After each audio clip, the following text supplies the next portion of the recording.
La iglesia, con la paz del Señor, vamos a abrir nuestras Biblias en la primera carta del apóstol Pedro, primera de Pedro capítulo 1, verso 13 al verso 16. Y lo vamos a hacer de una manera antifonal.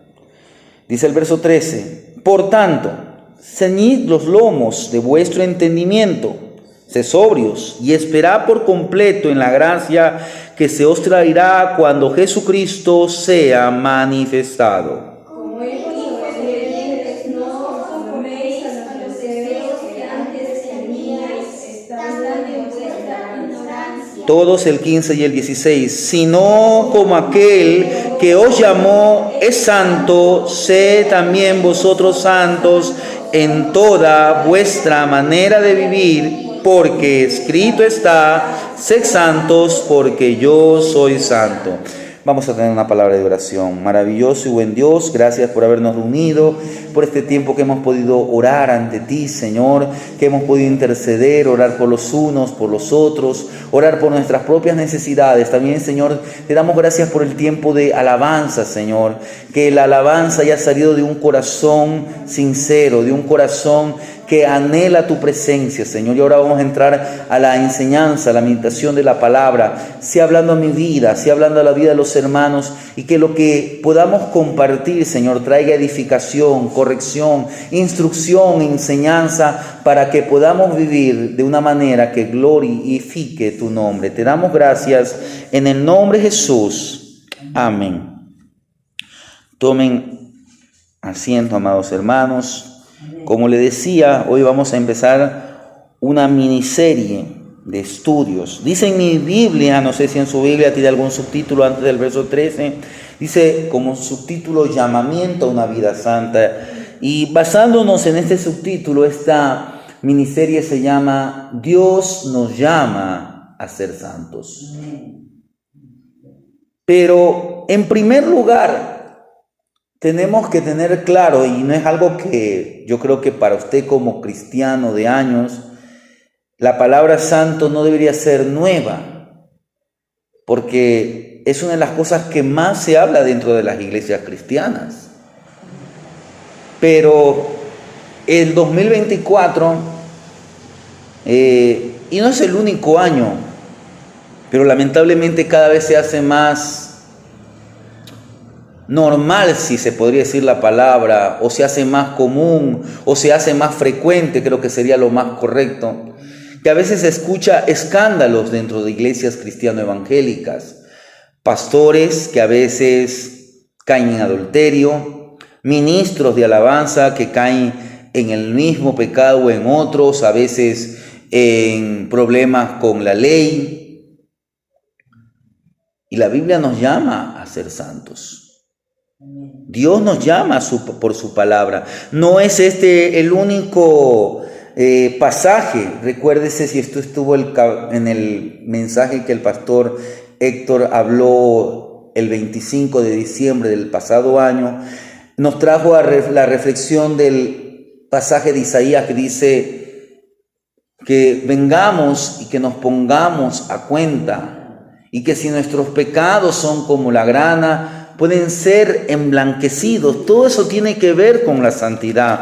Yo le voy a dar algunas definiciones según la concordancia bíblica que yo tengo en mi Biblia, lo que se supone que es la palabra o los adjetivos que tienen que ver, o algunas palabras que tienen que ver con la palabra santidad o santo. Por ejemplo, en la concordancia de mi Biblia tenemos la palabra santidad y la define como justicia, también la define como santificación. Luego viene la palabra santificación, que significa santidad. Es decir, que si usted habla de santificación, habla de santidad. Pero la palabra santificado ya nos da algo más a pensar. Dice que es consagrado. Y luego viene el verbo santificar. Y mire lo que dice el verbo santificar: apartar, consagrar, dedicar, purificar, separar. Luego tenemos la palabra santo, que significa limpio y puro. Yo creo que con eso tenemos. Quiero analizar el verbo santificar. Primeramente dice apartar, y es porque eso tiene que ver bíblicamente con lo que tenemos que entender por santidad o santo. Es algo que ha sido apartado, ha sido separado, ha sido consagrado. En un sentido general, todos los cristianos somos santos. ¿Por qué? Porque hemos sido apartados por Dios. Hemos sido sacados. ¿Sacados de qué? De la vida antigua. Cristo nos compró a precio de su sangre preciosa. Entonces ahora ya no somos del mundo. Ahora somos de Dios. En ese sentido general, todos los cristianos somos santos. También podemos decir que somos limpios, en el sentido de que el Señor nos limpió de nuestros pecados. Ahora debemos de entender que eso no significa que nosotros no pequemos constantemente. Se podría decir que aún diariamente nosotros pecamos. Podría ser un pecado involuntario, pero a veces también pecamos voluntariamente.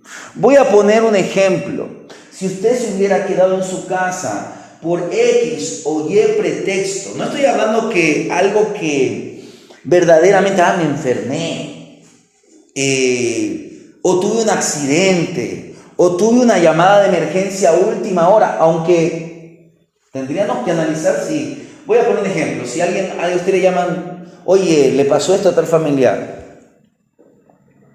Y usted, dice, no, tengo que salir corriendo porque esto. Si usted lo pudiera resolver, comprensible. Pero hay cosas que usted no. Es mejor, tal vez usted podría venir a la iglesia, pedir oración. Pero a veces, por X o Y pretexto, no le damos el tiempo que se merece Dios. Y eso podríamos ya analizarlo como un pecado voluntario. La Biblia nos presenta que David se quedó en su casa, en su palacio, en el tiempo de la guerra. Su deber como el rey, como el comandante en jefe del ejército de Israel. Claro que él estaba bajo las órdenes del verdadero comandante y jefe, que es el Dios Todopoderoso. Pero él, como el comandante del ejército de Israel, él tenía que estar en la guerra y no fue. Y de eso, ¿qué pasó? Tomó lugar el enemigo. Estamos empezando un nuevo año. Este pasaje que acabamos de leer semanas atrás en una reunión que tuvimos con la hermana Marta, que algunos saben que es la presidenta del Ministerio Cuenca, al cual nosotros pertenecemos, había tenido el sentir de que este año trabajemos con este lema, la santificación, y como versículos clave o versículos o pasaje bíblico que sustente este tema es la porción que acabamos de leer. Pero mucho antes nosotros ya estábamos estudiando la carta de segunda de Pedro. Y en estos días he escuchado a algunos pastores, por ejemplo, hace un rato estaba pasando vista en el Facebook y veía que el pastor de Santo Domingo, el pastor Omar, de la Asamblea de Dios de Santo Domingo, va a tratar acerca del tema de la santificación. Y creo que algunos pastores, no solamente de las asambleas de Dios, bautistas, aliancistas, presbiterianos, metodistas, a veces para iniciar el año analizan que uno de los temas que se debe tocar es la santidad. Recuérdese lo que hacía Job. La Biblia dice que después de pasadas las fiestas de cumpleaños de los hijos, dice que Job presentaba a sus hijos, en otras palabras, presentaba un sacrificio, porque en su mente él tenía este pensamiento, tal vez ellos blasfemaron. Usted sabe que mayormente en aquellos tiempos, no solamente en aquellos tiempos, sino hoy, Pero uno analiza, bueno, el contexto, la familia de Job era una familia con principios cristianos. Pero en aquellos tiempos, la bebida más común en las fiestas, ¿cuál era? El vino. ¿Y qué pasa cuando uno se toma 10 copas de vino? Ya, uno ya no va a actuar de la misma manera. Mire lo que le pasó a un hombre que Dios lo llamó, que era diferente de sus generaciones. Noé. Plantó una viña, luego cogió un poco del jugo de la uva, lo hizo fermentar no sé cuánto tiempo, y un día destapó eso. Y dijo, vamos a ver qué tal está esto. Y el pobre quedó borracho. Pero la Biblia no solamente dice que quedó borracho, sino que se había él desnudado. Y uno de sus hijos, parece que el menor llamado Cam, vio esto. Y fue y avisó a los demás. Pero parece que no es que él avisó así, sino que como que habló mal de su padre. Esto después trajo consecuencias. Porque la Biblia dice que Noé pronunció una palabra dura para su hijo Cam, y no solamente para Cam, sino para la descendencia de Cam. Entonces, a veces uno en esta festividad, nosotros como cristianos siempre hemos hablado, nosotros conmemoramos no solamente en diciembre. ¿Usted cree que estaría mal hoy día tocar un pasaje de la Navidad? No. Nosotros no tenemos que llevarnos por las costumbres del mundo. Podemos hablar de la Navidad en enero, febrero, marzo, abril, todos los días. Usted tiene que recordar el día que usted vino a Cristo como su Señor y Salvador. Ese día para usted tiene que ser su Navidad, el día en que Cristo entró en su vida. Pero a veces nos dejamos llevar por la corriente de este mundo. A veces jugamos el regalo, el amigo sorpresa. Y a veces uno compró un regalo bueno, un regalo que le costó $10, $20, y cuando usted va a recibir tal vez una cosa que no vale ni $1, y usted dice, ¿y yo? Y ya se amarga, y ya se llena de iras, de coraje. Entonces, al año nuevo nosotros tenemos que, recuérdese lo que veníamos analizando días atrás, olvidando lo que queda atrás y extendiéndome a lo que está delante. Prosigo a la meta. Pero ¿cómo tenemos que proseguir a la meta? Como dice el escritor de Hebreos, despojémonos de todo peso y de todo pecado. Entonces hoy día, como primera meditación, como primer cosa que quisiera yo hablar, es que usted y yo tenemos que analizar, pero hacer un verdadero discernimiento de lo que tenemos que nosotros santificar en nuestra vida. Mire lo que dice el verso 1. Por tanto, ceñid los lomos ¿de qué? De vuestro entendimiento. Yo le voy a leer el mismo pasaje, pero en una versión, como decir, un poco más, no sé si moderna, pero para que más clara para nosotros. Es una Reina Valera, pero es una Reina Valera contemporánea.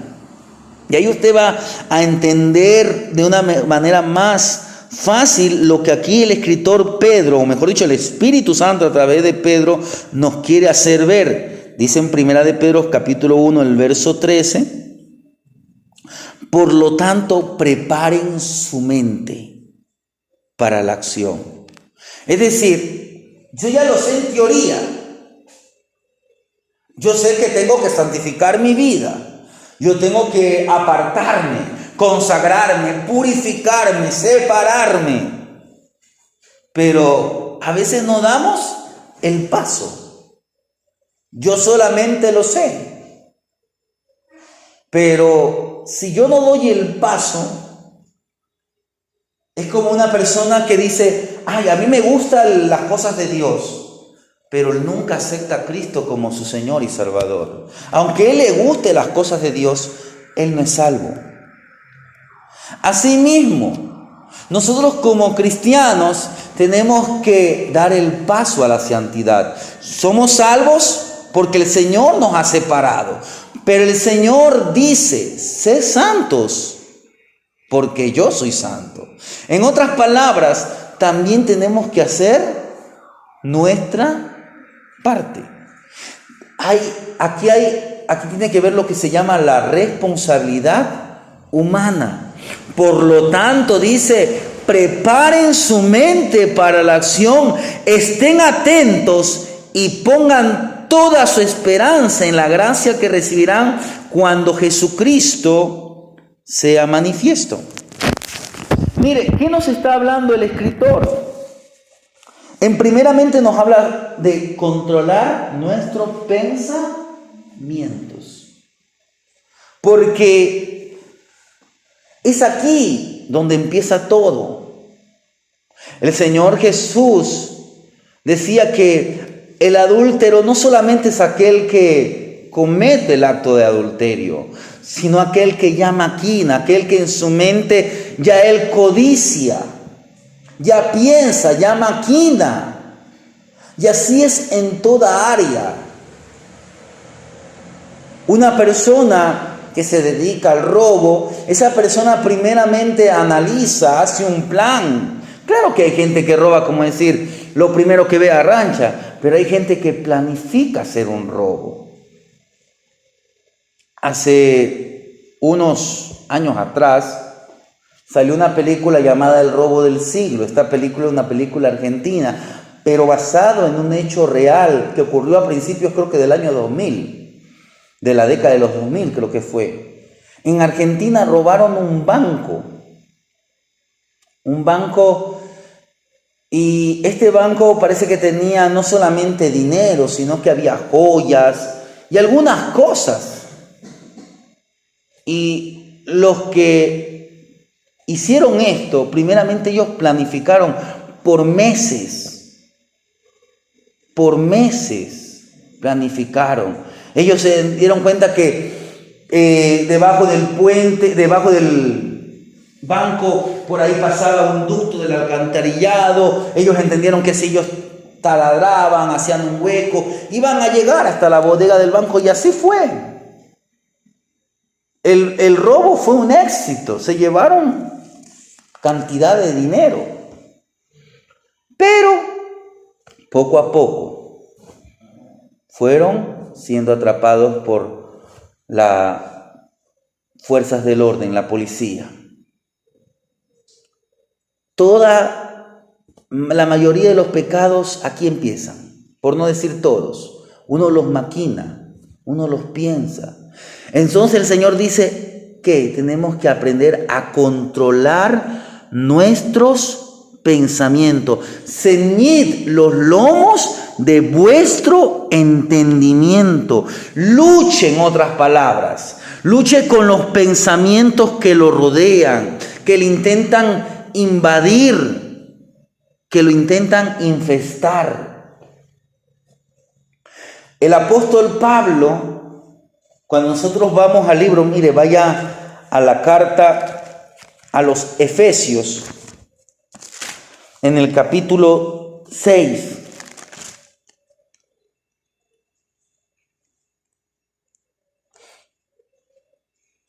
En el verso 14, mire lo que dice. Está pues firmes, ceñidos vuestros lomos, mire, con la verdad. Algo similar a lo que nos dice Pedro. Está pues firmes, ceñidos vuestros lomos con la verdad. Mire, apartémonos de toda mentira. Y luego, ¿qué dice? Y vestidos con la coraza de justicia. Recuérdese que una de las definiciones de santidad es justicia. Y más adelante dice, y calzados los pies con el apresto del Evangelio de la paz.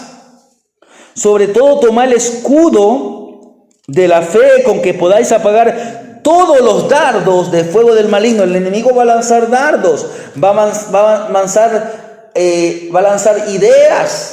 Pero mire lo que dice el verso 17, y tomad el yelmo, es decir, el casco de la salvación.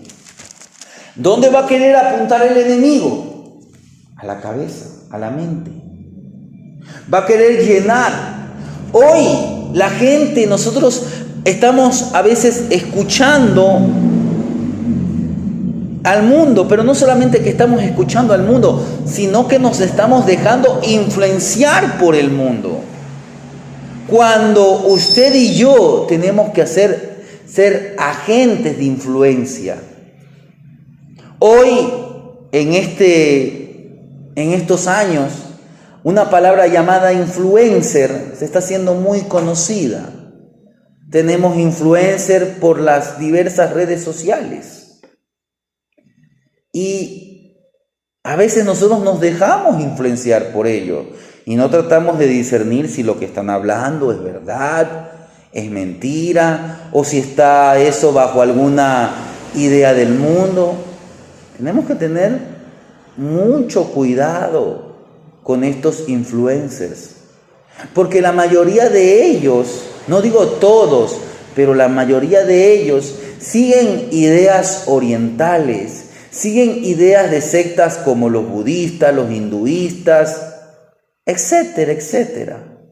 Que el control de la mente, que estas cosas, que para tener paz tenemos que hacer esto y aquello. Cuando la Biblia dice que el único que nos puede dar paz es Jesucristo, nosotros ya tenemos que tener, lo único que debe influenciar nuestra vida es la palabra de Dios. Yo no le digo que usted no escuche, pero si usted escucha que ya es algo contrario, mejor deje eso a un lado. O usted si ya analice lo que esa persona está diciendo para que usted a otro le diga, lo que está diciendo esta persona no es así. Nosotros tenemos que, nuestra base es la palabra de Dios. Pero hoy, lamentablemente, muchos cristianos están consumiendo libros de metafísica, libros de que uno puede tener el control sobre su vida, de que yo puedo, de que yo gano, de que yo soy vencedor. En Cristo somos más que vencedores. Sin Él nada podemos hacer. El mundo hoy está cada vez peor. ¿Pero por qué? Porque ellos dicen, no, nosotros vamos a poder. Nosotros vamos a levantar un nombre. Eso pasó al principio. Usted vaya a la historia de la Torre de Babel. Vamos a hacer una torre, un nombre. ¿Pero por qué ellos querían hacer esto? No porque querían hacer un edificio solamente. Porque ellos querían hacerlo esto como algo contra el nombre de Dios. Para decir, nosotros no necesitamos de Dios.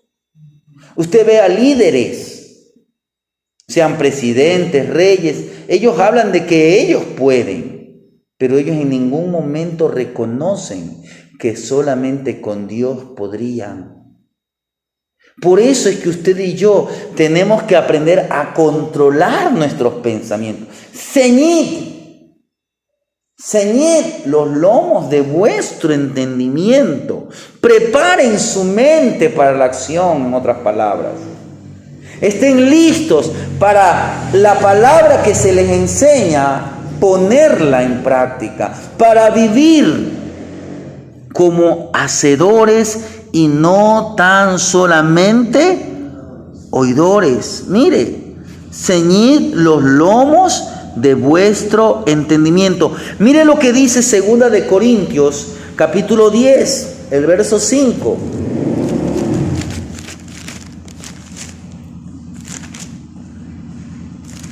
Segunda de Corintios 10, verso 5. Dice, mire, vamos a leer desde el verso 3. Porque aunque andamos en la carne, no militamos según la carne. Porque las armas de nuestra milicia no son carnales, sino poderosas en Dios para la destrucción de fortalezas. Y mira lo que dice aquí. Derribando argumentos. Las ideas, las enseñanzas, las doctrinas que hoy este mundo presenta. Ay, no, es que nosotros podemos, es que nosotros podemos controlar nuestras emociones y todo esto. Y todo es el yo, el yo, el yo. O cada vez alejándose más de Dios, las ideas ateístas. Pero si usted tiene la palabra como base y deja que el Espíritu Santo controle su vida, la Biblia nos enseña que cuando nos pongan en la cárcel, que cuando seamos perseguidos, que cuando quieran burlarse de la fe, el Espíritu Santo va a poner palabra en nuestra boca. Entonces, ¿para qué? Para derribar toda clase de argumento. Pero ¿cómo yo puedo derribar toda clase de argumento si muchas veces no le creo esta palabra? Yo tengo que creerle primeramente al Dios de esta palabra, al Dios de la palabra. ¿Cómo yo puedo refutar a un ateísta que dice que Dios no creó los cielos y la tierra, si cuando yo leo Génesis 1:1 me parece locura? Pero si yo le creo al Dios de la Biblia, Dios me va a dar argumentos, sea bíblicos, sea filosóficos, sea científicos, sea lo que sea, porque Dios nunca deja a uno de sus hijos avergonzado. Pero usted tiene que creerle, usted tiene que ceñirse a la palabra de Dios. ¿Para qué? Para que podamos derribar argumentos, altivez. La gente hoy es altiva. ¿Contra qué? Contra el conocimiento de Dios y llevar cautivo. Es decir, alejar, sacar, derribar, destruir por completo todo pensamiento. ¿A qué? A la obediencia a Cristo.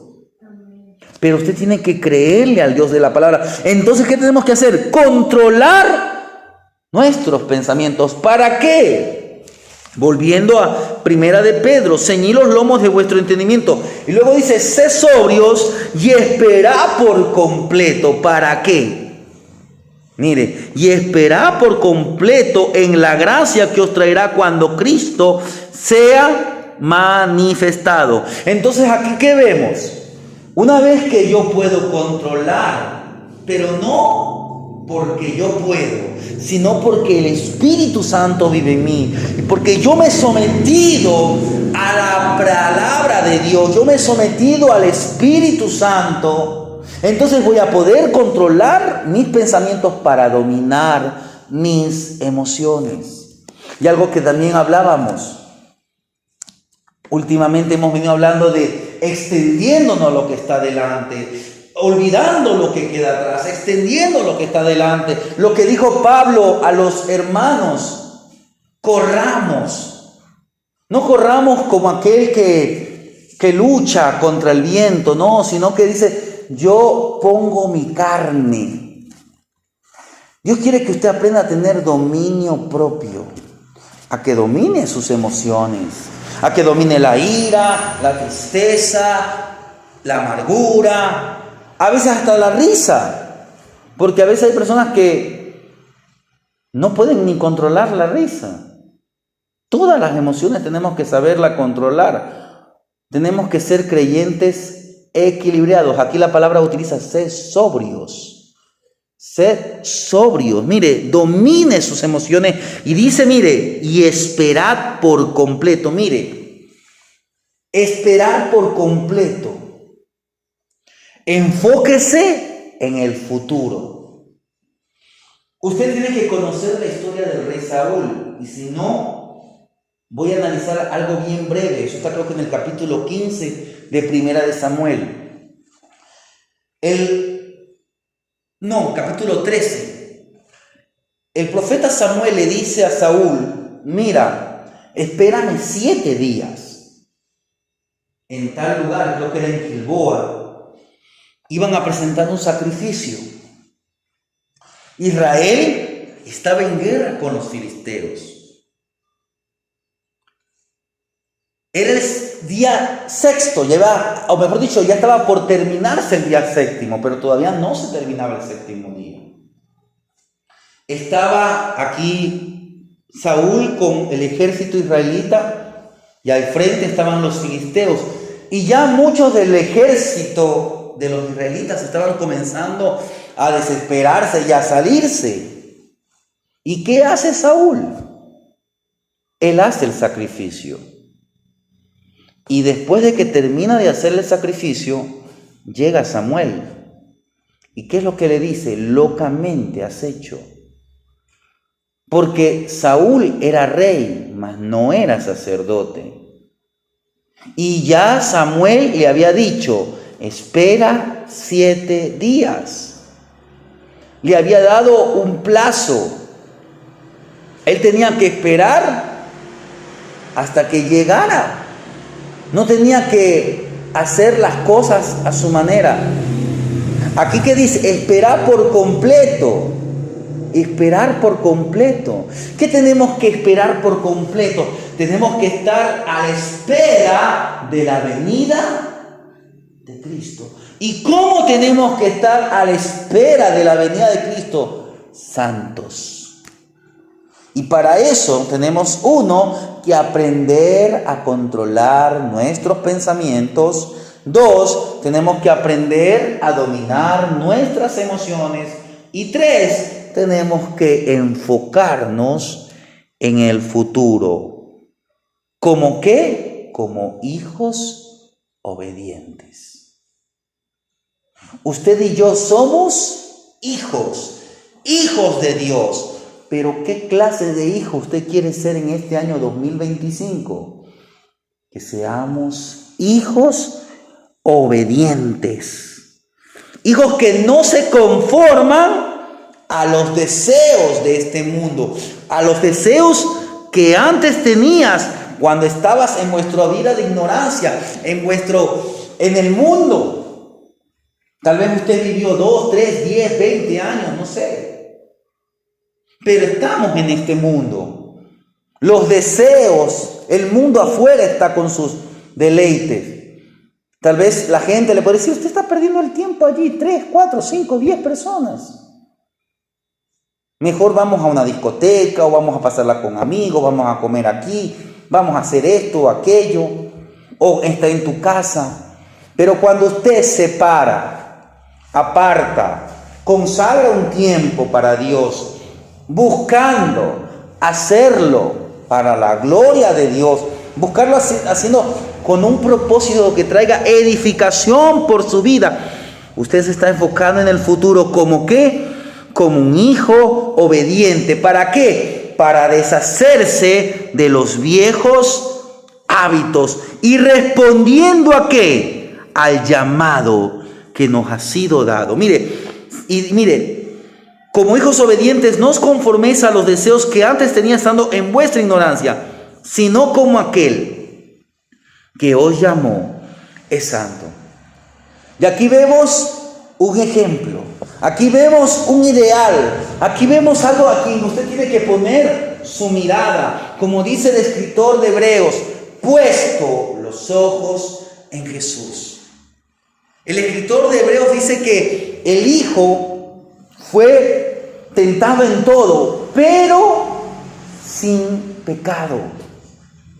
Él nos dio ejemplo. Usted puede decir, pero Él es el Hijo de Dios. Él no puede pecar. Sí, es verdad, Dios no puede pecar. Él no podía pecar. Pero Él nos dio ejemplo para que usted, aprendiendo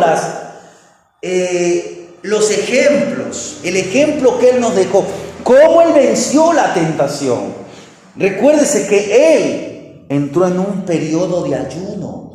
Y antes de eso, Él se bautizó. ¿Pero por qué se bautizó? Porque Él tenía que hacer que se cumpliese toda la justicia. En otras palabras, todo lo que Dios tenía determinado. Entonces, si yo sé que Dios ha determinado que yo tengo que orar, que tengo que leer su palabra, que tengo que congregarme, que tengo que ayunarme, que tengo que apartarme de ciertas amistades, de ciertas cosas, vestir de una manera diferente, hablar de una manera diferente, pensar de una manera diferente, dominar mis emociones, enfocarme en la venida de Cristo, controlar mis pensamientos, ser obediente. Entonces, yo estoy caminando hacia la meta. Y para concluir esta primer parte de este mensaje, ¿qué vamos a hacer? con aquellas cosas que quieren infestar nuestra vida. Es como que si usted viviera en una casa y usted tuviera plagas en esa casa. Estaba yo leyendo, preparando para la enseñanza, y algo me llamó la atención. Un pastor llamado Stephen Downie, él había escrito de que una vez él leyó un pequeño artículo. Mire lo que dice este artículo. Dice que en este artículo se revelaba a las personas que estaban dispuestas a contratar exterminadores, es decir, que ellos querían que la plaga se acabe. Y en este artículo decía que de las personas que habían consultado y que sabían que tenían plagas en su casa, el 24% de los entrevistados pagarían por un exterminador para deshacerse de las arañas. Ahora, ¿y el otro 76%? Ellos tranquilos vivían con las arañas. No le importaban tener la casa infestada de arañas. Había otra plaga. Había una plaga de hormigas. Solamente un 27% contrataría a un exterminador para que le limpie las hormigas de la casa. El otro 73% tranquilamente viviría con las hormigas en su casa. Había un 56% que pagaría para deshacerse de los ratones, pero el 44% viviría allí con los ratones. Mire, un 58% pagaría para deshacerse de las cucarachas y el otro 42% no le importaría, ahí viviría con las cucarachas. Un 90% pagaría para deshacerse de la carcoma, de las termitas. Y el otro 10% no le importaba si la casa se le venía abajo, porque la casa era de madera y las termitas iban a acabar con la casa. Usted y yo tenemos que conocernos a la luz de la palabra. La palabra dice Santiago que es como un espejo. Pero nosotros, ¿qué podemos hacer como la palabra? Ser como aquel que se considere en el espejo, pero sigue, no hace ningún arreglo. Pero podemos ser como aquella persona que se considera en el espejo y se ve que está tal vez despeinado, se ve que tiene algo que no está adecuado y se arregla. Así es la palabra de Dios. La palabra nos confronta para que usted y yo nos arreglemos a la voluntad de Dios, porque está escrito: sed santos, porque yo soy santo. Vamos a dar gracias al Señor por la palabra que hemos tenido.